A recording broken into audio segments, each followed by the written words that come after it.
Om Swastiastu, pemirsa Bali TV dimanapun Anda berada. Kembali saya Winata menjumpai Anda dalam Bisnis Bali News. Kali ini saya berada di lapangan dan saya memegang bawang ya. Ini bawang dan saya akan mewawancarai Bapak Kepala Dinas Pertanian Kota Denpasar ya. Beliau adalah Bapak Gede Ambare Putra. Kita langsung sapa. Om Swastiastu. Om Swastiastu, selamat pada pemirsa Bali TV dimanapun berada. Gimana kabarnya Pak? Kabar baik-baik, astungkare kita semua dalam ini kita berada di Subak Napi nih. Ini kita Subak Sembung, ya. Munduk Mumopuan. Ini ada di daerah wilayah Denpasar Utara. Banjar Takajo, Kelurahan Peguyangan. Kita sama jalan ya Pak ya? Ya. Kita ngobrolkan tentang pertanian, apa saja program pertanian Dinas Pertanian Kota Denpasar dalam masa pandemi COVID ini. Baik, terima kasih. Program unggulannya Pak. Ya, kita di Kota Denpasar memang ada program unggulan, terutama dalam COVID, bagaimana supaya petani itu tetap berproduksi. Nah, tetap berproduksi, biarpun COVID, nah, kita tetap produksi kan untuk mempertahankan bagaimana ada pangan. Nah, di Kota Denpasar, kita di pemerintah Kota Denpasar melalui Dinas Pertanian, kita untuk masalah COVID ini kita bantu petani kita di Denpasar seluas 1.600 hektar di seluruh subak yang ada di Kota Denpasar, yaitu benih padi dan pupuk NPK. Nah, inilah buktinya sekarang. Ini termasuk ini bantuan. Nah, ini akan panen nanti bulan Oktober. Sehingga ekonomi kan bisa bergeliat di sana. Oke, ini kalau boleh tahu nih padi jenis apa nih? Ini padi jenis Ceherang. Ceherang. Ya, kita di sini sehingga Oktober seluruh Kota Denpasar akan mengadakan panen. Panen raya ya. Panen raya sehingga di sana kan bergeliat jadi ekonominya. Nah, saya perhitungkan yang pertama itu sehingga kalau di Denpasar ini panen seluruhnya dan kita bantuan pupuk dengan kita lihat sekarang pertumbuhan padi sangat bagus, kita optimis di Denpasar itu akan memproduksi hampir 15.000 ton. 15.000 ton. Ton gabah. Ton gabah ya, pada saat panen sehingga kita kalkulasikan dengan 15.000 ton itu peredaran uang di masyarakat petani itu hampir 75 miliar. Kita kalkulasi dengan 5.000 per kilo gabah hasil panen. Nah, itu kan 15.000 ton dengan harga gabah kita prediksi 5.000. Itu sudah 75 miliar. 75 miliar. Itu baru dari gabah aja, belum dari ongkos pekerjaan petani gini yang memproses produksi karena itu kan. Nah, di sana kita kurang lebih lagi karena di sini di Denpasar kurang lebih 700.000 per ton biaya untuk proses itu sehingga kita kalkulasi juga hampir dana itu 10 miliar Pak. 10 miliar. Nah, di sanalah ekonomi kita lihat dampak ekonominya nanti berjalan. Nah, itu yang pertama di padi. Yang kedua kita memang di samping itu karena kan kita di Denpasar dulu Desember sampai ini kan ada penyakit babi ASF. ASF. Kita banyak peternak-peternak kita terutama rumah tangga itu kelimpungan, banyak yang mati. Nah, dari COVID ini kita bantu kemarin Pak. Kita bantu siapkan benih bibit babi itu 300 ekor. 300 ekor. Bibit babi ya. Bibit babi 300 ekor. Dan sekarang sudah berjalan. Sekarang sudah berjalan, dia sudah berumur 2 bulan per 3 bulan sekarang. Tidak ada yang mati Pak ya? 2 bulan astungkare lah bagus selama ya. Karena kita sudah kandang dikosongkan hampir 4 bulan. Kita sudah sanitasi yang bagus juga sama dengan COVID ini protokol kesehatannya di sana juga betul-betul. Nah, sehingga kita bantu dia. Sehingga seperti sekarang kan babi sangat langka kita. Nah, itu ya itu usaha-usaha pemerintah. Di samping itu juga kita di Denpasar juga membantu memanfaatkan lahan tidur. Terutama yang di bidang pertanian kita bantu seperti pengembangan bawang merah. Nah, kita kembangkan bawang merah ada 4 hektar, yaitu ada di Sidakari itu akan panen minggu depan juga panen itu 1 hektar. Itu produksinya bagus kurang lebih 15 sampai 17 ton itu nanti. Bawang merahnya seperti ini Pak atau bawang merah biasa? Itu bawang merah biasa kita. Kalau ini kan dia inovasi petani milenial. Nah, ini petani milenial, bawang dari biji tunggal. Nah, nanti inovasi dia, makanya ini ada bagus, dia ada minat dari anak muda berkembang, makanya panen ini kami bantu dia nanti 1 hektar. Nah, itu kita bantu dia, ini pengembangan awal bagus, kita mungkin bulan Oktober ini kita bantu dia 1 hektar benih sama pupuk organiknya.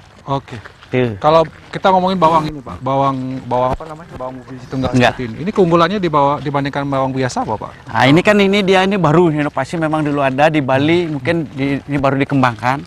Petani ini karena kemauan petani sendiri, inovasinya. Ini kita lihat dengan menggunakan bibit tunggal, kita lihat satu biaya produksinya jauh lebih murah. Dengan produksinya hampir sama dengan gini. Dengan kita perbandingan 1:5 lah. Kalau ini biayanya 1 hektar hampir 10 juta, kalau itu bisa 50 juta yang umbi.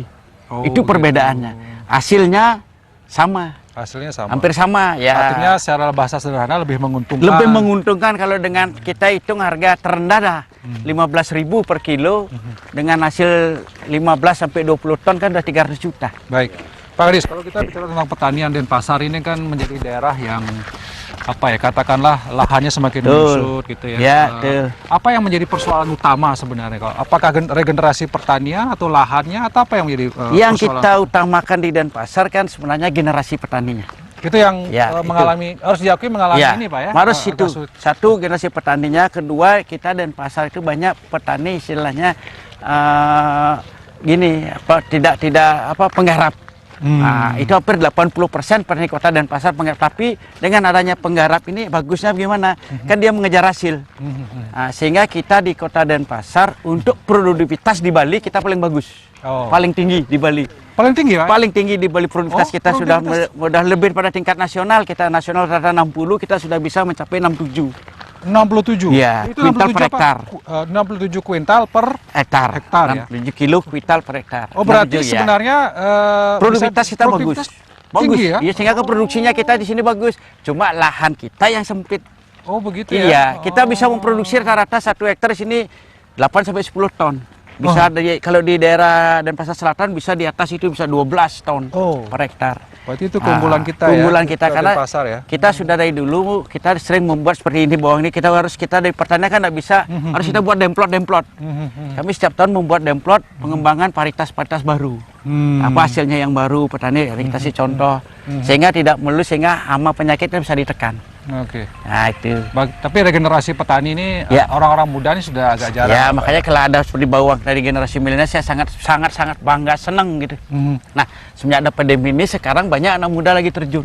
Terjunnya. Iya, banyak sekarang bekas-bekas bekerja di takpal siar, di hotel. Si bawang merah di semua itu bekas orang hotel bekerja di sawah. Akhirnya dia bilang, kalau memang yang sudah bekerja, akhirnya kalau diperhitungkan secara ekonomis, sebenarnya di pertanian itu memang kelihatannya kotor dan panas, tapi hasilnya luar biasa Pak, kerjanya. Oke. Ya, ya, baik. Itu kalau kita lihat. Baik. Makanya kalau kita lihat panen di Denpasar itu, makanya setiap tahun itu panen aja, orang yang bekerja kan tanda kutip kan rekan-rekan kita di luar Bali. Itu uang itu lari hampir 20 M itu setiap tahun itu. Keluar ya. Keluar. Nah ini saya sering motivasi dengan ini, kalau mau bentuklah ubja kami bantu fasilitas alat-alatnya, terutama anak muda sekarang. Baik. Kuasai banyak anak daerah Pakaseh, coba di Spring sudah sembung. Ya. Nah, di sini dikuasai. Kalau boleh dia mau jual secara tebasan, tapi panen harus melalui ini. Nah ini kita sedang memotivasi, kita ubja kita bantu. Karena kan kita perkirakan ongkos garapan itu, panen itu 1 ton itu hampir 600 sampai 700 ribu ya Pak ya. Nah, ini Pak Kasih tahu 700 ribu 1 ton. Kalau sudah sembung ini aja, yang luasnya 100 hektar, dia menghasilkan 8 sampai 10 ton, kan ada berapa ton di sini uang keluar. Oke. Itu Sangat menguntungkan. Iya, sangat menguntungkan. Nah, inilah perlu kita memotivasi. Oke. Pak, ini ada Pak Pakaseh. Pak Kasih, ya Pak Kasih tadi. Kalau anak-anak muda ada yang mau jadi petani Pak di sini? Jarang Ya. Karena belum mengenal mungkin Pak. Ya. Susah memotivasi. Itu sampai ke mungkin kan wonten hotel, restoran wonten tutup, mungkin terjun ya. Terjun ke Thailand. petani dadaan gitu ya. Dadaan. Tapi dari Dinas Pertanian banyak ya bantuan yang sudah diberikan. Sudah Ada support-supportnya. Kadang dulu ada bawang, ada 10 ton sama dikasih sama gitu.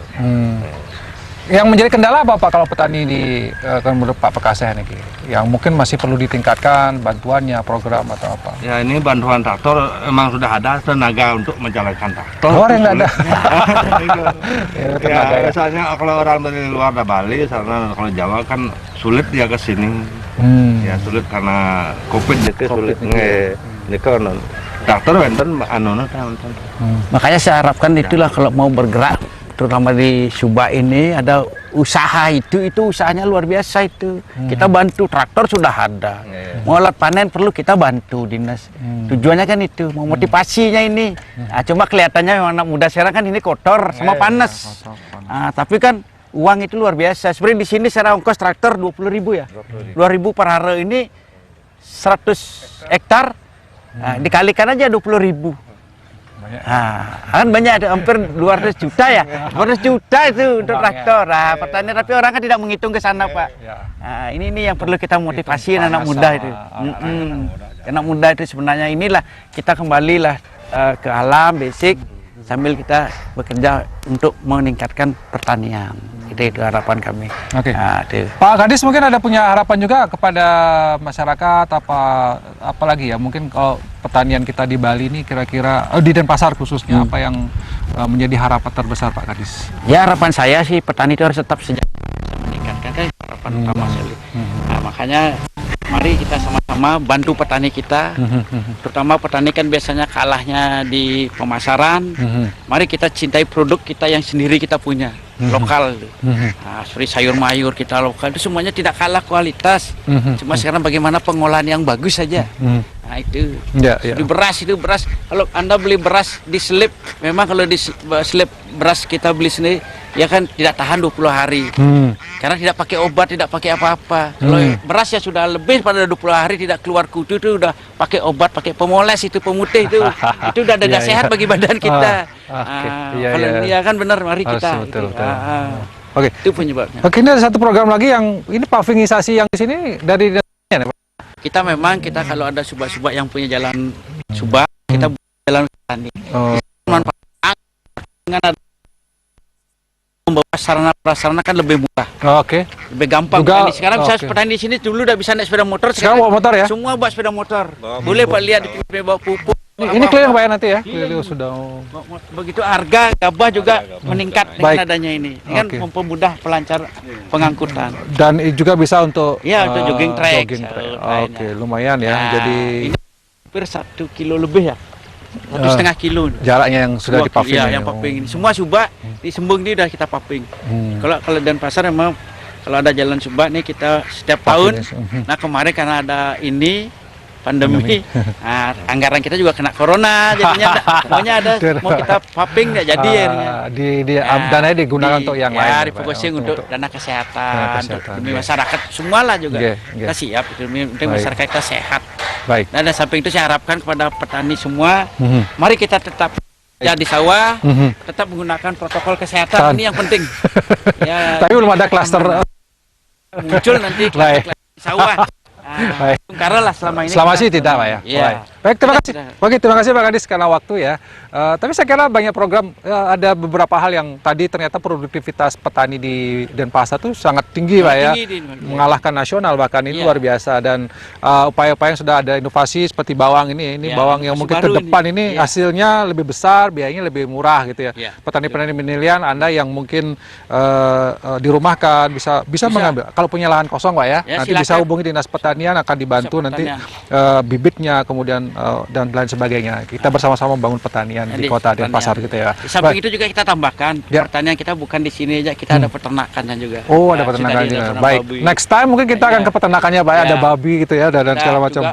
Biarpun pandemi gini kita vaksinasi ke masing gini kita tetap jalankan pertama untuk menjaga daripada rabies itu.